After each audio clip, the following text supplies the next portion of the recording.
नमस्कार दोस्तों, अभियान क्लासेज में आप सभी का स्वागत है।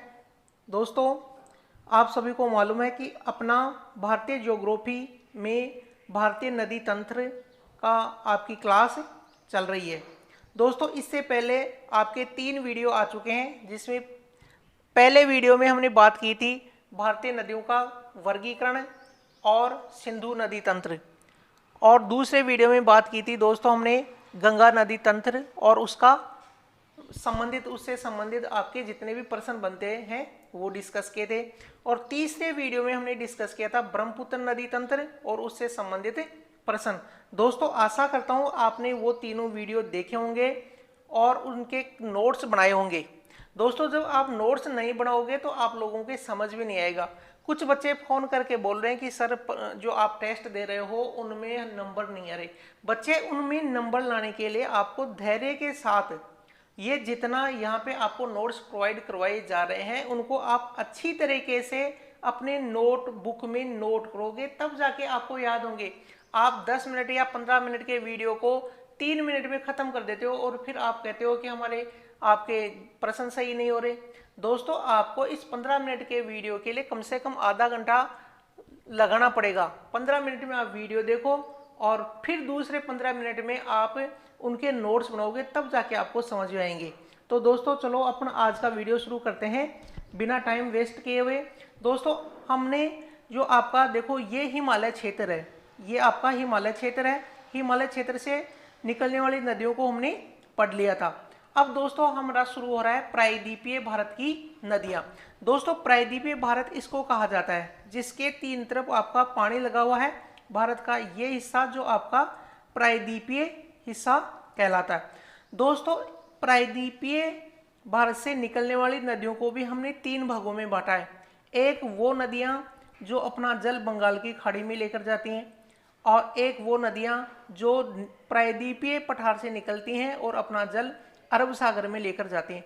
दोस्तों, ये आपका अरब सागर है, ये आपका अरब सागर है और ये आपकी बंगाल की खाड़ी है।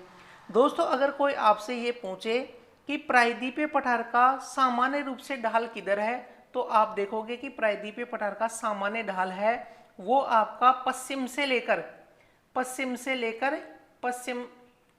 पश्चिम दिशा से किधर है, पूर्व दिशा में। इसलिए आप ये देखोगे कि प्रायद्वीपीय पठार से निकलने वाली ज्यादातर नदियां आपकी बंगाल की खाड़ी में अपना जल लेकर जाती हैं। तो दोस्तों, ये हैं आपकी अरब सागर में जाने वाली नदियां, इधर वाली ये नदियां, और ये नदियां हैं आपकी बंगाल की खाड़ी में जल लेकर जाने वाली। दोस्तों, आपको इनमें कैसे याद रखना है, इनमें आपको क्रम भी कई बार पूछ लिया जाता है। तो आपको क्रम से कि उत्तर से आपका दक्षिण या आपका दक्षिण से आपका उत्तर की तरफ इन नदियों का क्या क्रम है। दोस्तों, इनमें ज्यादा आपको कुछ फैक्ट्स वगैरह याद नहीं रखने।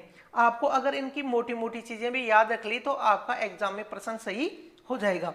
अब देखते हैं दोस्तों आपकी अरब सागर में जल ले जाने वाली नदियां। दोस्तों, आप उत्तर से शुरू करोगे तो देखो आपको ये नदी दिख रही होगी, राजस्थान से लूनी नदी, फिर आपकी साबरमती नदी, फिर देखो ये आपका कर्क रेखा को 2 बार काटने वाली नदी आपकी माही नदी, फिर आपकी दोस्तों ये नर्मदा नदी, ये आपकी तापी या ताप्ती नदी, फिर दोस्तों ये आपको दिख रही होगी मांडवी, जुआरी, ये एक नदी है आपकी दोस्तों कर्नाटक से निकल के आती है, इसका नाम है सरावती नदी, सरावती। और ये आपकी नदी है आपकी पेरियार और भरतपुजा। दोस्तों, इनको आपको क्या करना है, ऐसे कि ऐसे क्रम याद रखना है। और मैंने ये क्रम आपका उत्तर से लेकर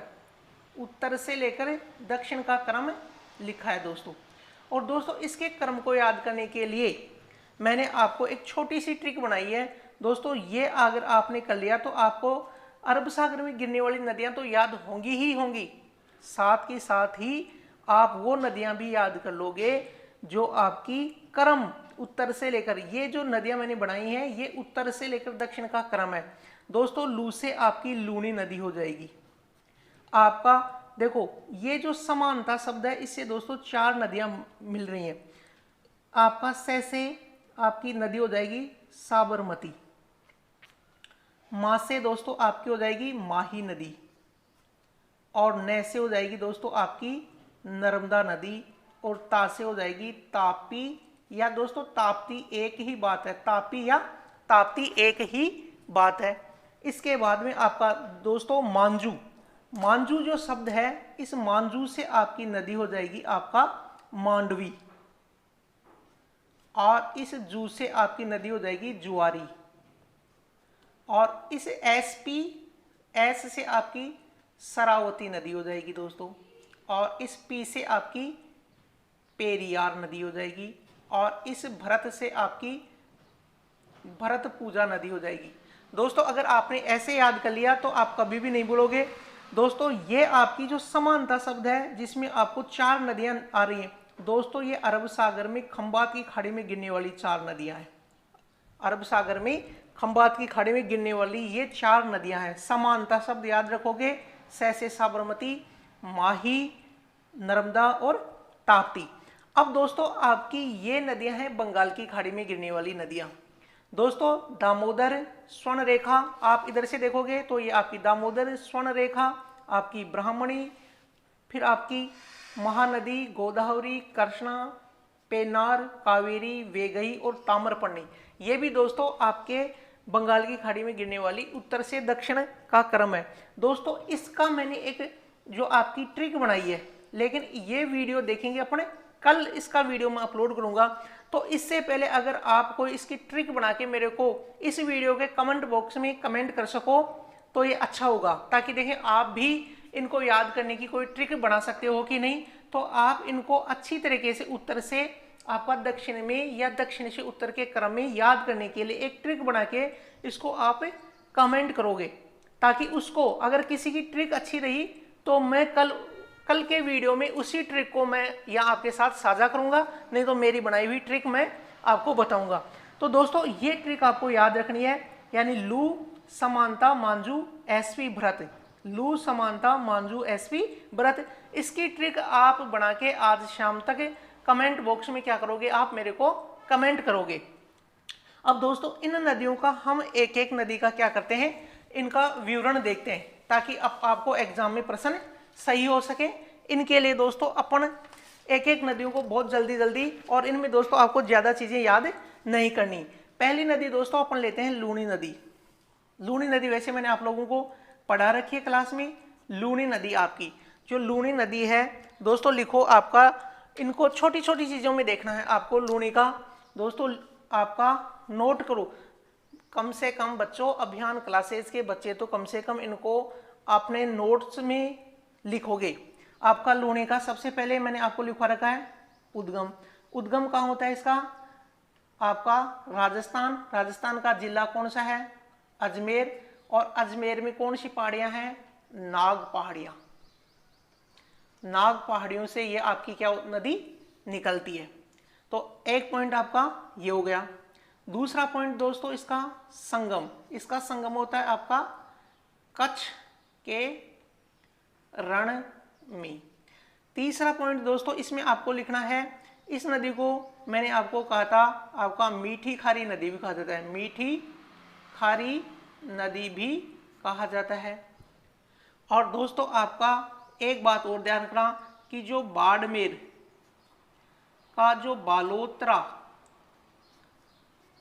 शहर तक इसका जो पानी है वो मीठा है, वो मीठा है, और फिर इसके बाद में क्या हो जाता है, आपका खारा हो जाता है। ये दोस्तों ये बातें केवल राजस्थान के बच्चे ही याद रखें। क्यों, क्योंकि ये जो अगर कोई दूसरे स्टेट से बच्चा देख रहा है तो उसके काम की उतनी नहीं आएंगे अगर वो राजस्थान का एग्जाम नहीं देता है तो। इसके बाद में दोस्तों आप हेडिंग डालो आपका साबरमती नदी, साबरमती नदी। दोस्तों साबरमती का उद्गम है आपका वही राजस्थान। राजस्थान में एक जिला है दोस्तों उदयपुर, और उदयपुर में जो आपकी अरावली पर्वतमाला है, अरावली पर्वत के पश्चिमी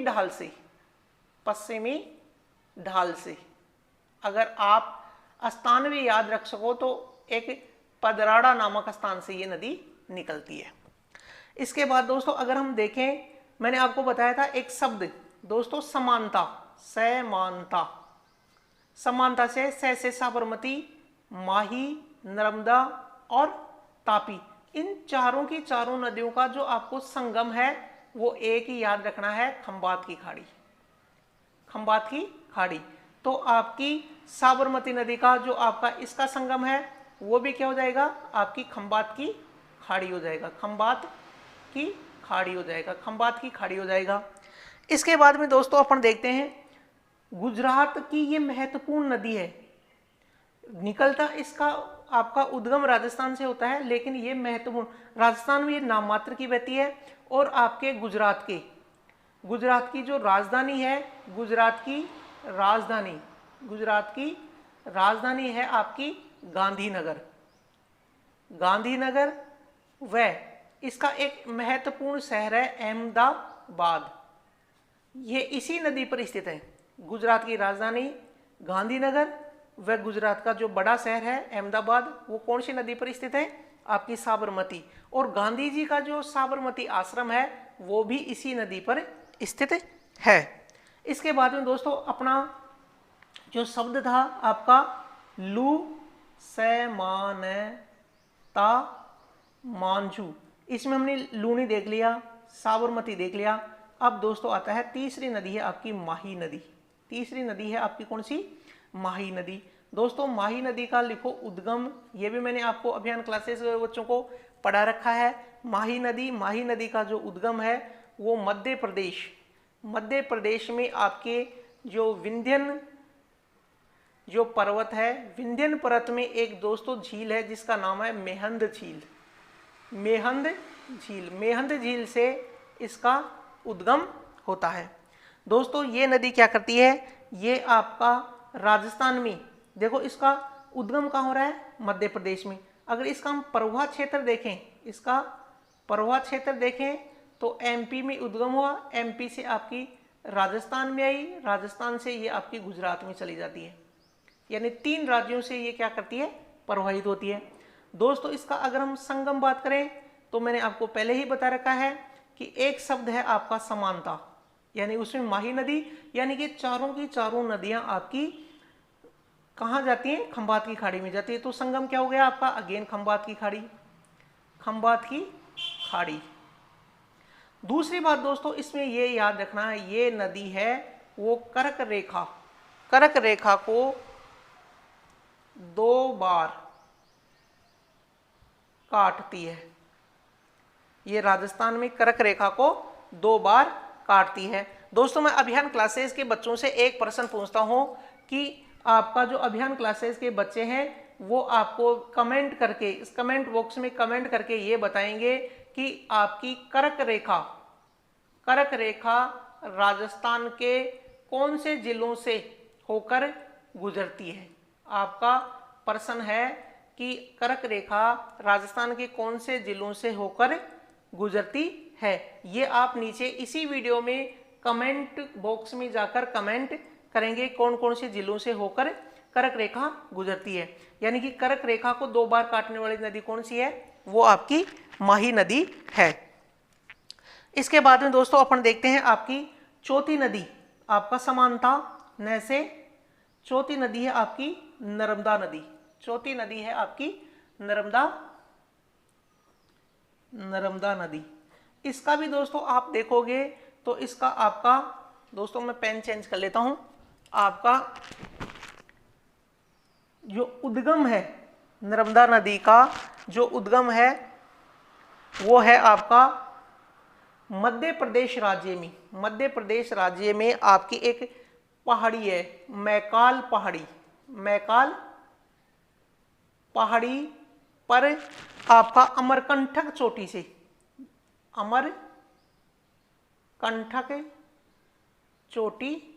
से दोस्तों जैसे अपने बात की थी चेमायुंगडुंग ग्लेशियर की, दोस्तों यहां मैं आपको बताता हूं दोस्तों ये इससे संबंधित नहीं है। आपका चेमायुंगडुंग ग्लेशियर, इसी चेमायुंगडुंग ग्लेशियर से आपकी सिंधु नदी निकली थी और इसी चेमायुंगडुंग से आपकी ब्रह्मपुत्र नदी निकली थी। तो ये जो अमरकंटक है, इस अमरकंटक में आपकी 3 नदियां निकलती हैं दोस्तों। एक शब्द याद रखना आप, सोनम।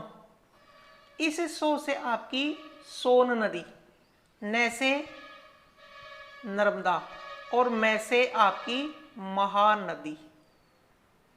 कितनी नदियां हो गई? 3 नदियां हो गई आपकी। सो से सोन नदी, सो से कौन सी होगी? सोन नदी। और ये सोन नदी वही नदी है जो आपकी प्रायद्वीपीय पठार से निकलती है और अपना जल सीधा गंगा नदी में लेकर जाती है। कहाँ लेकर जाती है? गंगा नदी में। इन तीनों नदियों का, जिसमें सोन, नर्मदा और आपका महानदी, महानदी का उद्गम भी आपका अमरकंटक ही है। लेकिन दोस्तों ये आपकी जो महानदी है, महानदी अमरकंटक के पास एक स्पेशल आपका सिहावा जगह है। तो अगर आपका सिहावा भी इसमें अगर महानदी के लिए दे रखा हो तो आप इसको करोगे, नहीं तो ज्यादातर प्रश्नों में दोस्तों आपको अमरकंटक ही मिलता है। तो दोस्तों आपको आई होप ये चीज समझ में आई होगी कि नर्मदा नदी का उद्गम कहां से हो रहा है? मैकाल पहाड़ी पर स्थित अमरकंटक चोटी से। और अमरकंटक चोटी से और कौन कौन सी नदियां निकलती हैं? वो आपकी सोन नदी और महानदी दोनों आपकी क्या करती है? निकलती हैं। दोस्तों अगला पॉइंट इसमें आप लिखो, इसका संगम कहां हो रहा है? वही आपको चारों की चारों नदियां आपकी कहां जा रही हैं? खंबात की खाड़ी में जा रही हैं। खंबात की खाड़ी में इसका क्या हो रहा है? संगम हो रहा है। अब देखो दोस्तों ये ध्यान रखना, जो हमने बात की थी दोस्तों, मैं पेज चेंज कर लेता हूं। दोस्तों आपकी ये जो आपका भारत, ये आपका भारत है और दोस्तों यहाँ गोदावरी नदी है, ये प्रायद्वीप है, और यहाँ कृष्णा नदी है दोस्तों, और ये आपकी कौन सी है? नर्मदा नदी। आपकी जो गोदावरी नदी है, गोदावरी नदी प्रायद्वीपीय पठार की सबसे लंबी नदी है और जिसकी आपकी 1465 किलोमीटर क्या है? लंबाई है। इसके बाद में आपकी दोस्तों कृष्णा नदी, और कृष्णा नदी की जो लंबाई है वो आपका 1400 किलोमीटर है। तो प्रायद्वीपीय पठार की सबसे लंबी नदी कौन सी हो गई? गोदावरी। और दूसरे नंबर की लंबी नदी कौन सी होगी? कृष्णा नदी। और तीसरे नंबर की जो लंबी नदी है वो है आपकी नर्मदा नदी। और दोस्तों नर्मदा नदी की लंबाई को याद रखना 13-12 किलोमीटर। या अपन ये भी कह सकते हैं कि अगला पॉइंट लिखो दोस्तों, ये देखो अरब सागर में गिरने वाली, प्रायद्वीपीय पठार की अरब सागर में गिरने वाली सबसे लंबी नदी है। अगर पूरे प्रायद्वीपीय पठार की बात करेंगे तो ये तीसरे नंबर की लंबी नदी है। और दोस्तों आप इनको एक शब्द से याद रख सकते हैं, आपका गोकन। अगर ये शब्द आप याद रख लोगे, गोकन, गोकन, गो से गोदावरी, कै से कृष्णा और नै से नर्मदा, तो आपका ये तीनों नदियों का क्रम याद हो जाएगा। जिसमें गोदावरी है 1465 किलोमीटर, कृष्णा है 1400 किलोमीटर और आपकी नर्मदा नदी की लंबाई है 1312 किलोमीटर। इसके बाद में दोस्तों आपका यानी अगला पॉइंट लिखो इसमें, यानी कि प्रायद्वीपीय भारत की अरब सागर में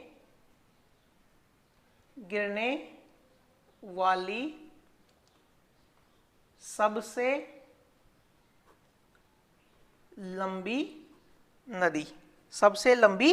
नदी। प्रवाह क्षेत्र दोस्तों इसका आपका 3 राज्यों में हो गया, मध्य प्रदेश, राजस्थान, सॉरी नर्मदा है, राजस्थान नहीं आएगा, इसमें आपका मध्य प्रदेश, महाराष्ट्र और गुजरात, ये इनका प्रवाह क्षेत्र है। अब दोस्तों एक ध्यान रखना, आपका इसमें एक आपका एमपी का शहर पड़ता है जबलपुर, एमपी का शहर है आपका जबलपुर, और गुजरात का एक शहर है आपका भड़ोच। ये दोनों आपका नर्मदा नदी के किनारे पर स्थित हैं।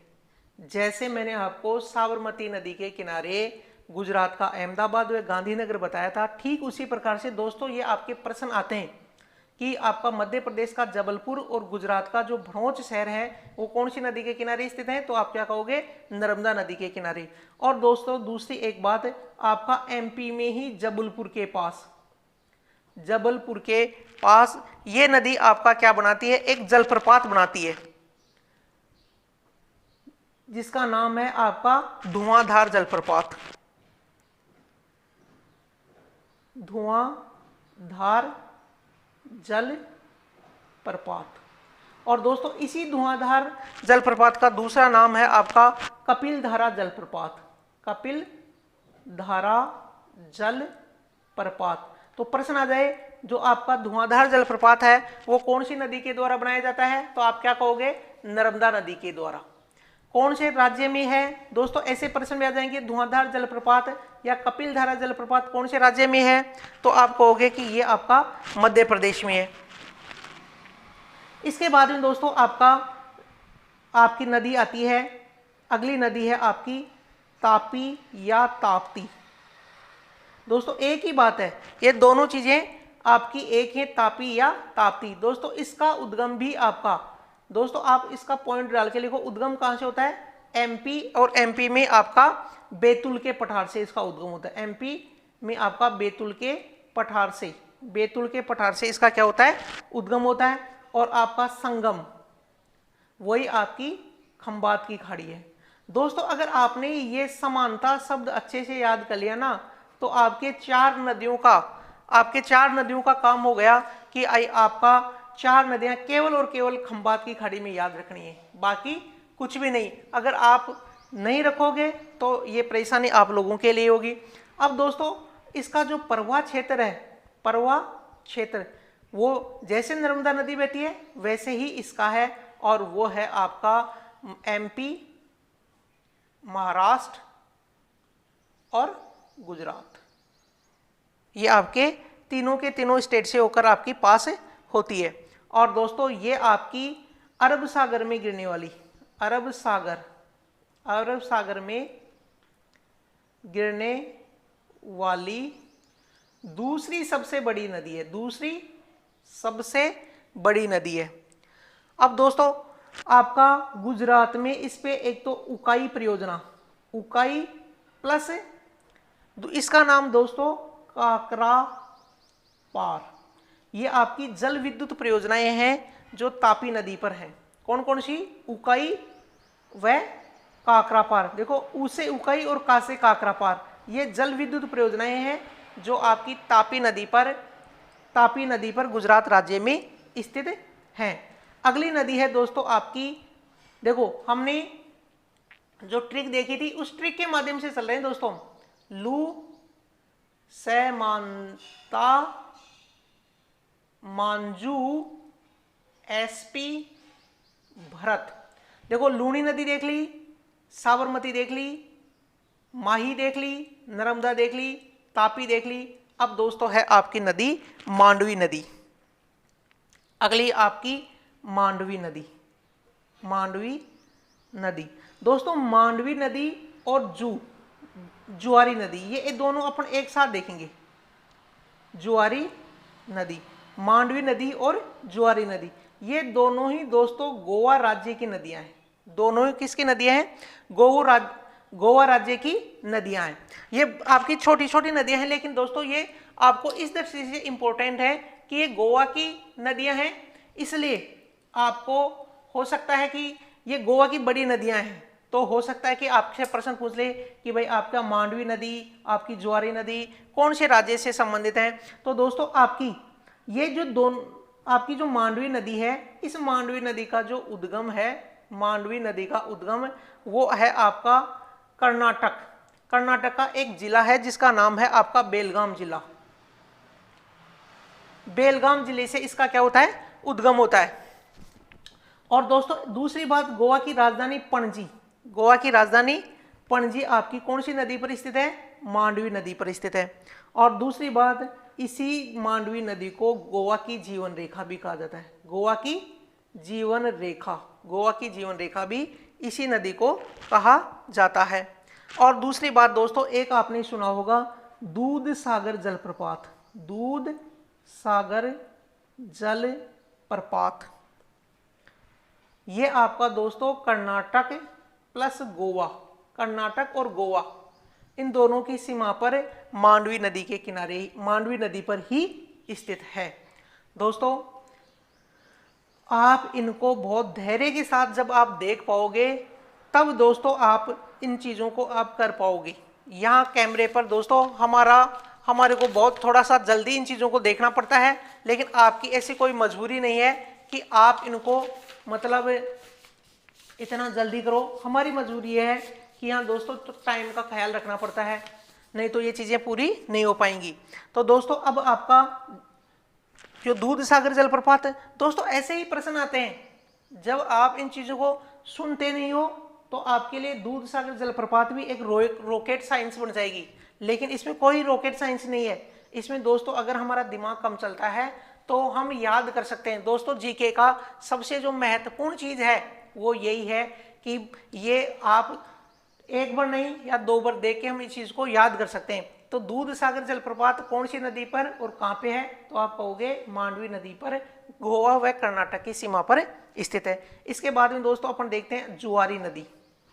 ये भी दोस्तों आपके गोवा की महत्वपूर्ण नदियां हैं और इसका जो उद्गम है वो भी आपका दोस्तों पश्चिमी घाट से होता है, पश्चिमी घाट से। दोस्तों इनके उद्गम को याद मत करना, आपने केवल इतना सा भी याद कर लिया ना कि भाई आपका मांडवी और जुआरी नदियां गोवा की नदियां हैं और आपका दूध सागर जलप्रपात है, गोवा की जो राजधानी पणजी है वो मांडवी नदी पर स्थित है, तो भी आपका दोस्तों आपका क्या हो जाएगा, काम हो जाएगा, यानी कि पश्चिमी घाट। और इसमें भी दोस्तों अगर आप याद करना चाहो तो एक जगह है हेमाड़ बारसम,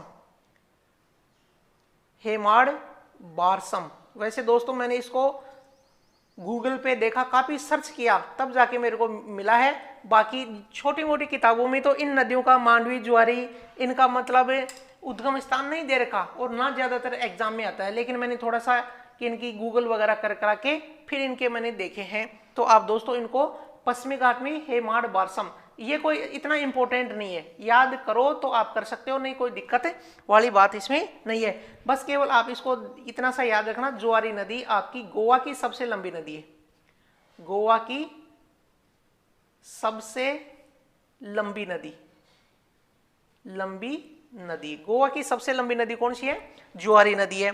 अब दोस्तों अपन बात आते करते हैं एसपी, यानी दोस्तों इस ट्रिक को मत भूलना, लू समानता मांजू एसपी भरत। देखो दोस्तों यहां तक आ चुके, 1 2 3 4 5 6 7 नदियां देख चुके और 8वीं नदी कौन सी है आपकी, 8वीं नदी है आपकी शरावती नदी, 8वीं नदी है आपकी शरावती नदी। दोस्तों शरावती नदी का जो उद्गम है, शरावती नदी का उद्गम ये आपका कर्नाटक राज्य में एक जिला पड़ता है दोस्तों, शिमोगा, शिमोगा जिले से। शरावती से शरावती और से शिमोगा जिला, शिमोगा जिले से इसका क्या होता है, उद्गम होता है। और ये आपका संगम कहाँ हो जाएगा, संगम आपका अरब सागर में, अरब सागर। दोस्तों इससे पहले जो मांडवी और जुआरी नदियां थी, मांडवी और जुआरी, उनका संगम भी आपका कहां पे है, वो भी अरब सागर में आकर गिरती हैं, अरब सागर में आकर गिरती हैं। तो इसका संगम भी क्या हो जाएगा आपका अरब सागर में। दोस्तों एक दूसरी बात और है इसमें आपने आपका भारत का सबसे ऊंचा आपका जो जलप्रपात है वो है आपका जोग जलप्रपात, जोग जलप्रपात, जोग जलप्रपात वो सर्वाधिक ऊंचाई पर स्थित जोग जलप्रपात है। वो कौन सी नदी पर है, कर्नाटक राज्य में है और आपकी नदी है शरावती नदी पर। और इस जोग जलप्रपात को ही दोस्तों गरसोपा जलप्रपात, इसी को कहा जाता है आपका गरसोपा जलप्रपात, गरसोपा जलप्रपात, या इसी को कहा जाता है महात्मा गांधी जलप्रपात, महात्मा गांधी जलप्रपात। दोस्तों इनमें अगर आप कई बच्चे आपके जो मैं टेस्ट दे रहा हूं इनको गलत कर रहे हो, इसका मतलब यह है कि आप वीडियो को अच्छे से नहीं देख रहे, या तो मतलब आप ये करते हो कि वीडियो को कभी आगे करते हो कभी पीछे करते हो, 10 मिनट के वीडियो को 2 मिनट में देखते हो। बच्चे तब समझ में बिल्कुल भी नहीं आएगा। पढ़ाई करने के लिए आपको सबसे पहले तो धैर्य लाना ही पड़ेगा। ये पढ़ाई करने की सबसे आपकी जो प्राइमरी कंडीशन है वो तो आपको फुलफिल करनी पड़ेगी। कहीं आप ये सोचो कि नहीं जो आधा घंटे का या 20 मिनट का वीडियो है, बच्चे इसी इतने मैटर को हम क्लास में पढ़ाने के लिए आपसे कम से कम 2 घंटे लेते हैं, जो हम यहाँ आधे घंटे में पढ़ा रहे हैं। ये आपको सोचना चाहिए और आप कम से कम 2 घंटे आने जाने में बेकार कर देते हो। चलो कोई बात नहीं, तो आपका शरावती नदी पर कर्नाटक में कौन सा है, जोग जलप्रपात या गरसोपा, इसी का नाम है, और इसी का नाम है महात्मा गांधी जलप्रपात। दोस्तों इसकी जो ऊंचाई है वो है आपकी 271 मीटर, 271 मीटर। लेकिन दोस्तों ये भारत का, देखो जलप्रपात क्या होता है मैं आपको यहां बताता हूं। दोस्तों जैसे मान लो कि ये आपका धरातल है, ये धरातल है और इसमें ये आपकी नदी बह रही है, ये आपकी नदी बह रही है। अब अचानक से ही एक ऐसी जगह आ गई कि ये आपका खड्डा, ये टाइप, अब यहां नदी क्या कर रही है, यहां से अपना जल क्या कर रही है, गिरा रही है, यहां से जल अपना गिरा रही है। तो इसको हम क्या कहेंगे, जल प्रपात, ये आपका जल प्रपात बन गया। तो आपका शरावती नदी पर जो जल प्रपात, इतनी ऊंचाई से जो जल गिर रहा है ना, ये आपका है कौन सा, गरसोपा या जोग जलप्रपात, जोग जलप्रपात, जोग जलप्रपात है ये, गरसोपा या जोग जलप्रपात है, और इसकी ऊंचाई है 271 मीटर। लेकिन दोस्तों एक है आपका कुंचिकल या कुचिकल जलप्रपात, ये भारत का सर्वाधिक ऊंचाई पर, लेकिन ये सीधा गिरने वाला जलप्रपात नहीं है दोस्तों। ये है आपका, जैसे कि यहां आपकी नदी है, यहां से यहां गए, फिर यहां, फिर यहां, फिर यहां, फिर यहां, फिर यहां, फिर यहां, यानी कि ये नदी यहां से जो नदी का पानी आ रहा है, यहां से जलप्रपात, फिर यहां थोड़ी सी बही, फिर ये जलप्रपात, फिर थोड़ी सी बही, फिर ये जलप्रपात, फिर थोड़ी सी बही, ये जलप्रपात, फिर थोड़ी सी बही, यानी कि एक साथ अगर ऊंचाई देखोगे तो वो जोग जलप्रपात है। वो कौन सा आपका, जोग जलप्रपात है। और यहां से यहां तक की मैं दूरी नापूं तो ये आपका कुचिकल, कुचिकल, कुचिकल जलप्रपात है, जिसकी ऊंचाई है 455 मीटर। तो दोस्तों और ये आपका एक नदी है वरही नदी, वरही नदी पर स्थित है। तो दोस्तों इस चीज को थोड़ा सा आप ध्यान में रखना कि आपका जोग जलप्रपात या गरसोपा जलप्रपात या महात्मा गांधी जलप्रपात क्या है, कहाँ है, कौन सी नदी पर है। दोस्तों जब आपका एक एक प्रश्न कई बार बहुत मायने रखता है। तो दोस्तों अपना शरावती नदी हो गया। अब अपनी दो नदियां और बची हुई हैं, वो मैं और करता हूं। इसके लिए दोस्तों मेरे को पेज चेंज करना पड़ेगा, सॉरी, इसके लिए मेरे को अब दोस्तों देखते हैं, यानी कि अपनी देखो लू, समानता, मांझू, एसपी, भरत, यानी कि लूणी, साबरमती, माही, नर्मदा, तापी, आपका मांडवी, जुआरी, शरावती हो गया। अब दोस्तों आपका ये दो नदियों को हम एक साथ पढ़ेंगे। इसमें आपकी पेरियार नदी और एक है आपकी भरतपुझा नदी, भरतपुझा नदी। दोस्तों ये दोनों नदियां ही केरल की नदियां हैं। जैसे आपकी मांडवी और जुआरी गोवा की नदियां थी, ठीक उसी प्रकार से ये क्या है, आपकी केरल की नदियां हैं। इनमें आपको बस इतना सा ध्यान रखना है, इन दोनों नदियों का उद्गम स्थान आपका तमिलनाडु, तमिलनाडु में आपकी अन्ना मलाई की पहाड़ियों से होता है। अन्ना मलाई की पहाड़ियों से होता है, अन्ना मलाई की पहाड़ियों से ये होता है। बस इनमें आपको इतना सा ध्यान रखना है। और जो भरतपुझा है वो आपकी केरल की सबसे लंबी नदी है, केरल की सबसे लंबी नदी है। दोस्तों इसी भरतपुझा को पोनानी नाम से भी जाना जाता है, पोनानी नाम से भी जाना जाता है। वैसे बहुत छोटी छोटी बातें हैं और ये मतलब ये नहीं आएंगी, लेकिन फिर भी आप देख लो, यानी भरतपुझा को किस नाम से जाना जाता है, पोनानी नाम से भी जाना जाता है। और जो पेरियार नदी है ये केरल की सेकंड नंबर की बड़ी नदी है और इसका उद्गम भी आपका अन्नामलाई की पहाड़ियों से ही हो रहा है। तो दोस्तों आशा करता हूं कि आपको, देखो हमने कितनी नदियां देख ली, 1 2 3 4 5 6 7 8 9 और 10। दोस्तों हमने अरब सागर में बहने वाली 10 नदियां देखी हैं। दोस्तों कल का वीडियो जो आएगा दोस्तों, ये अपना जो भारत वाला जो क्षेत्र है दोस्तों, ये आपका अरब सागर वाला जो क्षेत्र है, अरब सागर की हमने ये आपका लूणी, आपका साबरमती, आपका माही, आपका नर्मदा, तापी, मांडवी, जुआरी, शरावती, आपकी पेरियार और भरतपुझा।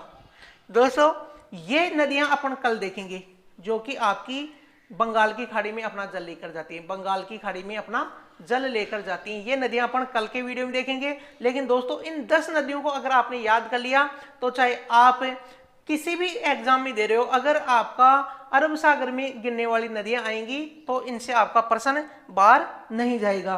तो दोस्तों आशा करता हूं कि आपने इस वीडियो को एंजॉय किया होगा। और दोस्तों अभियान क्लासेस के बच्चों से कम ये रिक्वेस्ट है कि आप बच्चे इस वीडियो को पूरा देखा करो, इसको आगे पीछे मत किया करो। इसको मतलब रिकॉर्ड करने में बहुत ज़्यादा परेशानी हो रही है और ये वीडियो केवल और केवल अभियान क्लासेस के बच्चों के लिए ही बनाया जा रहा है।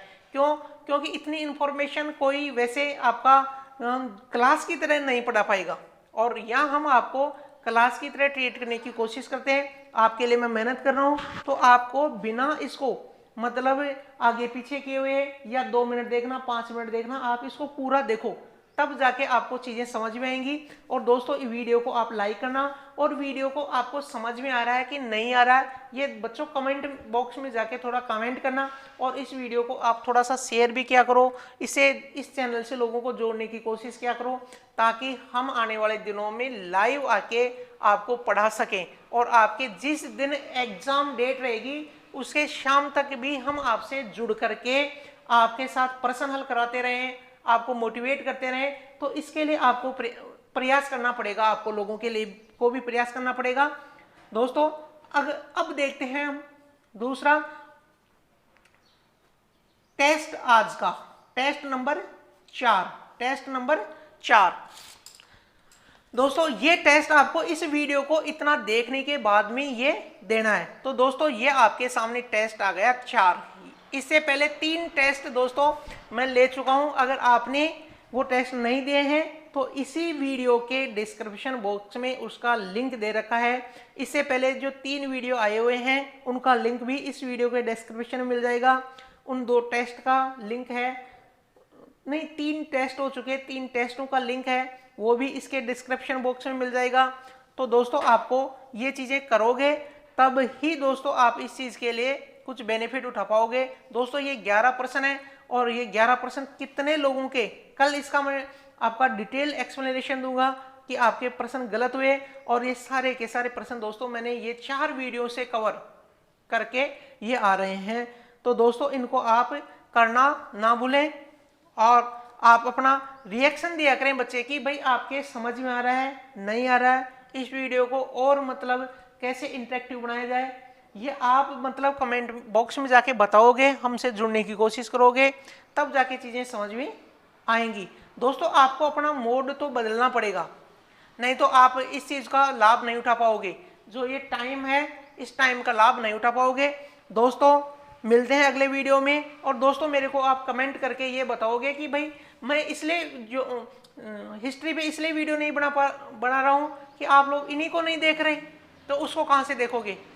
आप इनको अच्छे से देखो और मेरे को कमेंट करके बताओ कि भाई आपका हिस्ट्री का जो वीडियो है वो चालू करना है, आपका साइकोलॉजी का है वो वीडियो चालू करना है। अगर आप इन वीडियो को देखोगे तो मैं MK सर से थोड़ा रिक्वेस्ट करके उनसे भी संस्कृत और हिंदी के वीडियो बनवाऊंगा और उनसे अपलोड करूंगा। लेकिन वो अपने मतलब जो सार्वजनिक क्षेत्र के कुछ काम करने में लगे हुए हैं, तो आप मतलब रिक्वेस्ट करोगे, आप इनको मतलब देख ही नहीं रहे तो फिर वो मतलब कहाँ से मोटिवेट होंगे? दोस्तों उनको मोटिवेट करने के लिए कम से कम अभियान क्लासेस के बच्चे तो इन वीडियो को देखें। दोस्तों मिलते हैं कल, तब तक के लिए जय भारत।